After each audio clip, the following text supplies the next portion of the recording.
હાલમાં પાટણ જિલ્લાના ચાણસ્મા વિધાનસભા મતક ક્ષેત્રમાં નવનિયુક્ત સરપંચોનો અભિવાદન કાર્યક્રમ યોજાયો। ઉલ્લેખનીય છે કે પૂર્વ કેબિનેટ મંત્રી દિલીપજી ઠાકોર પરિવાર દ્વારા અભિવાદન કાર્યક્રમ યોજાયો હતો।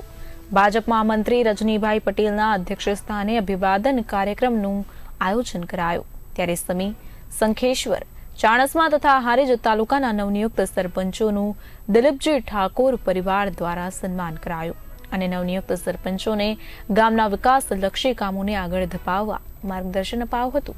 તો સાથે સાથે ગામના વિકાસ માટે સરકાર દ્વારા આપવામાં આવતી ગ્રાન્ટને લઈને માહિતગાર કરાયા। તાજેતરમાં સ્થાનિક સ્વરાજની ચૂંટણી યોજવામાં આવી અને ચાણસ્મા વિધાનસભાના પ્રજાના પ્રતિનિધિ તરીકે જે ચૂંટાયેલા નવનિયુક્ત સરપંચો અને સમરસ સરપંચોનું આજે બહુમાન કરવા માટે આજે કાર્યક્રમ રાખવામાં આવ્યો। વરસાદનો સમય હોવા છતાં પણ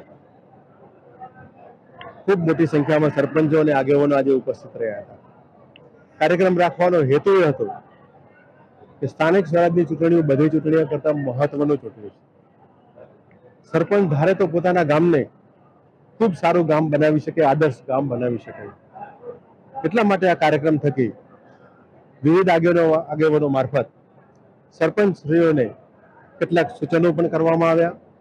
એમને કામ કરવાની પદ્ધતિ શીખવાડવા માટેનો પણ આ કાર્યક્રમ હતો અને આવતા 5 વર્ષ સુધી પોતાના ગામનો એક માસ્ટર પ્લાન બનાવીને કામ કરવાની દિશામાં આગળ વધે તો ગામ એક ગોકળિયું ગામ બને એ માટે આજે સરપંચશ્રીઓનું સન્માન કર્યું। સાથે સાથે એમને સારા સૂચનો કરવા માટે પ્રદેશના આગેવાનોએ પણ સૂચન કર્યું। એટલા માટે આ કાર્યક્રમ રાખવામાં આવ્યો।